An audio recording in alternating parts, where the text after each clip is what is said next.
Hey everyone, welcome to Reddit Readout. Today we are checking out ProRevenge. Story 1.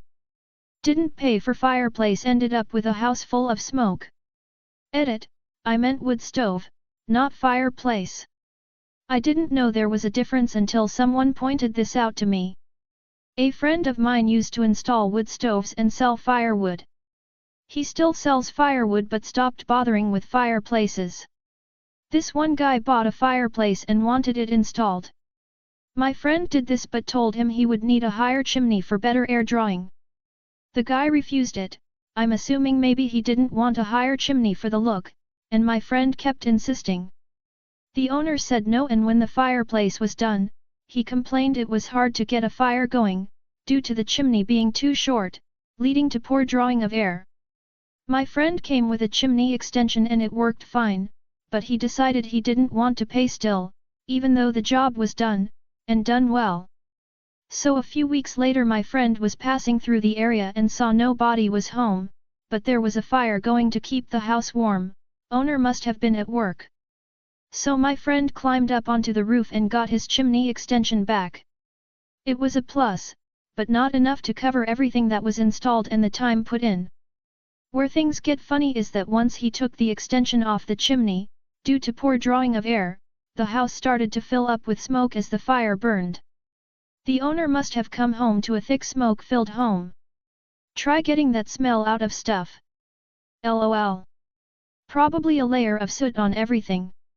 To my recollection, the owner did not have any pets, so no lives were harmed, but when everything you own is black and reeks like smoke and your home is freezing in the middle of winter, I bet you would have rather have paid someone for their products and services. I hate people like that. When they know from the point they hire you, no matter how good of a job you do, they will try to find some reason not to pay you. Story 2. My coworker destroyed the PDA. I worked in a state senator's office with a very smart and capable mom. She was the senator's aide, but that was only for part of the year, and I'm fairly certain she didn't really have a career apart from that. But incredibly capable. This lady would always surprise me with the things she had done. Like once she casually mentioned the time she had gone to some conference in Australia to give a speech, and I was like, wait, what? My favorite thing she told me about was when she destroyed her local PDA. So in the States we have these organizations called parent-teacher associations. It's a national organization with local chapters for different schools. They exist to foster relations between parents and teachers, but usually just turn into lots of Karens making unnecessary rules, getting upset over stupid things, and generally causing problems. Usually staffed by the type of people who like to create and solve problems to justify their existence. Sort of like an HOA for schools. Anyway, this lady was no Karen. She didn't create problems, she solved them. She hated the PDA at her children's school. It was always causing problems and had budget problems. When it finally began getting field trips and recess band and wasting fundraising money and membership dues on administrative costs, among other issues, she decided she had had enough. She joined the PDA, worked her way through its ranks, volunteered at all the events, ran for office, and became president of the PDA. She then used the bylaws and her influence to disband the chapter. The kicker is then she created her own local club to replace the PDA, one that wasn't influenced by a national parent organization and bureaucracy. She was able to raise tons of money for awesome events, projects, and trips for the students, and ran the club way more effectively than the PDA had ever been. And everyone at the school lived happily ever after. Such a cool lady. TLDR co-worker pulls a Ron Swanson and replaces her local PDA with her own organization. Story 3. I sued my boss because he fired me for wanting to attend a concert. Good afternoon everybody that stumbled on this post. First up, some backstory. During my gap year between studies I decided to work for Company N. Company N was run by a husband, Dave, and wife, Karen, with their son, and basically treated their staff like a small family. All was well for about 2 months, until I realized I had to ask for a day off since I wanted to attend the last Slayer concert the band would give in my country. There was about a month to go, so I sent an email asking for the day off and explaining why. This is where everything started to go downhill. I got a reply from the Karen and her reply was, weird. She stated that's not how asking for a day off works. I was confused to say the least. Not sure what to do. I thought she wanted a more formal way of asking, so I wrote a formal email asking for the day off. She shot an email back. I really had to think it through what I was doing, which made even less sense to me. But I was hopeful since I never really got a specific no. The next workday rolls around. I arrived, lock up my bike and headed inside ready for work. I immediately started looking for Dave to ask for answers. Before I could even open my mouth he asked me, "Do you still want to go to that concert?" I didn't expect him to ask this so quickly. Answered, yes. The only thing he said back was, "Okay, take off your vest and you can go home." I was stunned, and while the words started to sink in I looked at my colleagues which were just preparing for opening. When it finally sank in, anger flowed in. I am not a confrontal person, so I simply took off my vest and gave it to Dave. Without a word I left and started biking home. When I got back home I told my mother what happened. We started sending emails for extra information and got very Karen-like emails back. After a couple emails which went basically nowhere, I looked up the laws for immediate dismissal. After reading up about it I learned that, in my country, somebody can only be immediately fired when, caught stealing, frauding, the person isn't able to do the work or refusal to do the work. I did neither of these. A day or two later I met with my attorney and began the steps to sue Company N. I told my lawyer what happened in detail and he was very confident I was in my right and she was not. So after trading even more emails between the three of us we went to small claims. I came prepared in a suit with my attorney in tow. And Karen showed up, alone. I guess she assumed she won because she thought she was in her right. The trial began and I was as professional and objective as I could be. Karen did the same. Well, for about half of the trial. When she realized evidence was piling up against her she resorted to calling me a spoiled brat among other things I don't know the English translation for. I'm safe to say that was the point the judge ruled in my favor. As per usual I had to wait a month before I got the verdict black on white in the mail, but I won. It may have taken about 6 months from the moment I was told to go home to the point those 6 months of pay were transferred to my bank account. But it was 100% worth it. In the end I went to the concert. It was the most awesome and most profitable concert I have ever been to in my life. Dr. got fired without valid reason and sued the company for it. And I won. Laughing face, if there are any grammar errors, I'm terribly sorry, English isn't my first language, smiley face. Story 4. Owners didn't want to give me what I deserved. Now they are about to lose a $3 million contract because I resigned. Edit. I apologize for the length of this, but I finally stuck it to my bosses and I couldn't be happier. I am a young project manager for an unlimited commercial GC. I picked up a hammer for the first time 6 years ago, no prior experience. I was raised believing if you work hard and apply yourself you will be successful. For 2 years I learned everything that I could in the construction industry. Took my work home with me and studied on my own time to better myself. For that I was promoted to foreman. I was brought in to take over a small project at a 12-building 120-unit condo complex. It started small and the board of directors for the HOA told me they loved my professionalism, work ethic, and ability to complete projects on time, and under budget. We won a big contract because of that small project. That was 3 years ago. I have since taken over the job of foreman, superintendent, and project manager. I do the billing, meetings with engineers and board members, scheduling, takeoff, material ordering. I even train the subs on application of new products because we didn't have enough mid-management. The project just passed $2.7 million.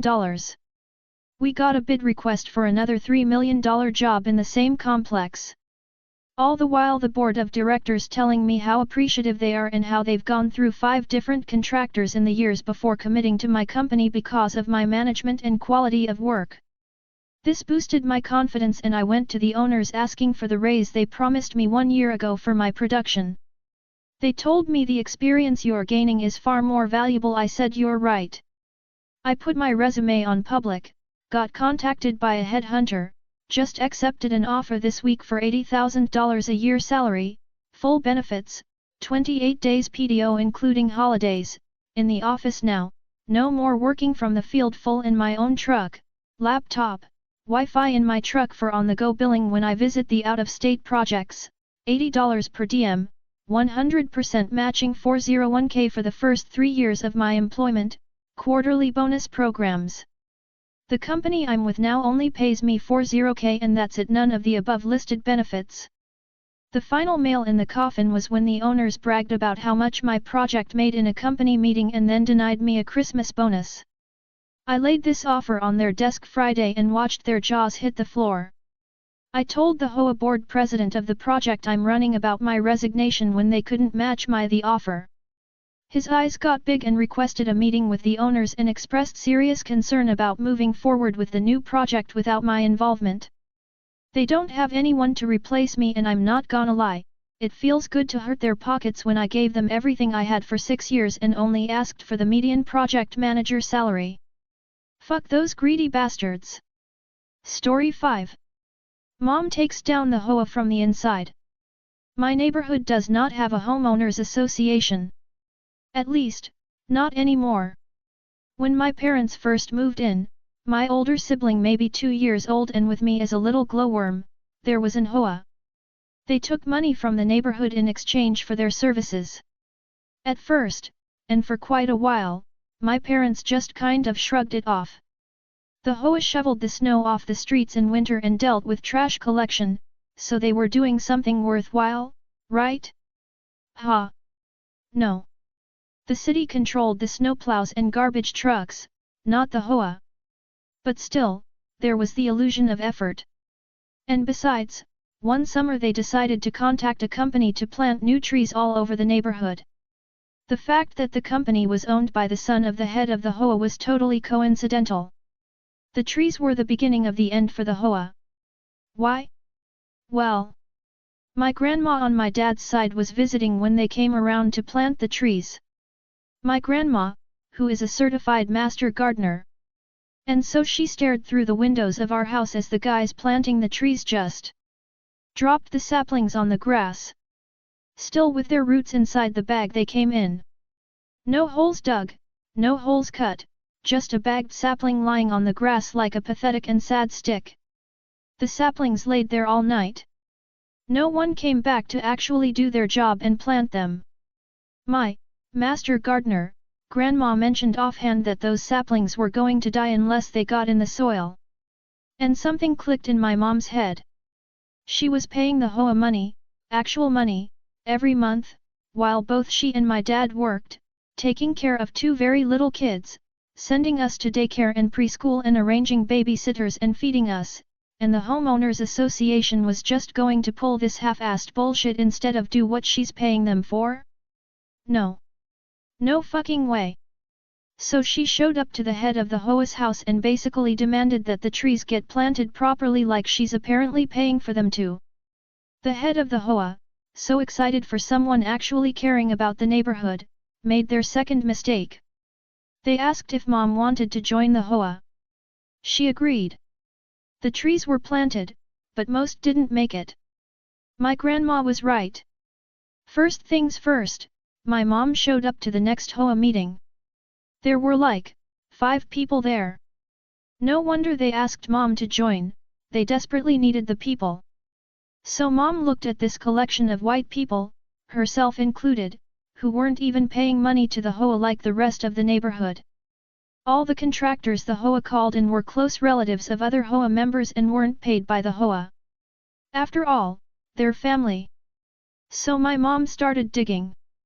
She spent pretty much a full summer taking down the HOA before she had to go back to teaching in the fall. With me carted along after her and my sibling old enough to be in school or daycare, She dug through the years of paperwork detailing the Hoa's financial situation. And she found something extremely enlightening. The Hoa didn't actually do anything.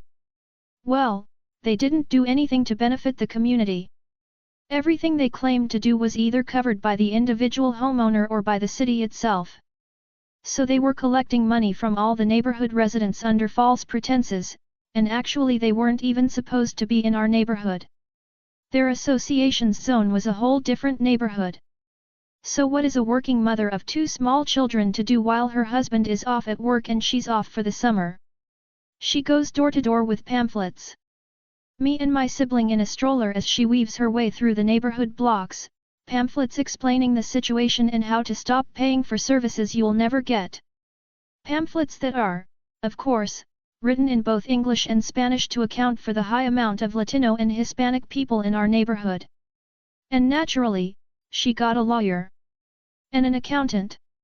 It put a major dent in her pocket, but if it meant the entire neighborhood wasn't exploited for money each month, it was worth every penny. Another Hoa member helped her sift through the documents and data and pass out pamphlets and encourage people to show up to the meetings, but had to back out because of work-related reasons. My mom rolled up to the courthouse flanked by the lawyer and accountant, her kids safe at home with her husband, and had more than enough evidence to get the homeowners association the fuck out of her neighborhood, expose the fraudsters for the frauds they were, and make sure that no Hoa would ever push their luck in our neighborhood. It's been almost 19 years, and no one's even tried making another homeowners association in our neighborhood. TLDR, when dealing with a worse than useless homeowners association, get deep in the financials and lawyer the fuck up. That's all for today. Please don't forget to like and subscribe.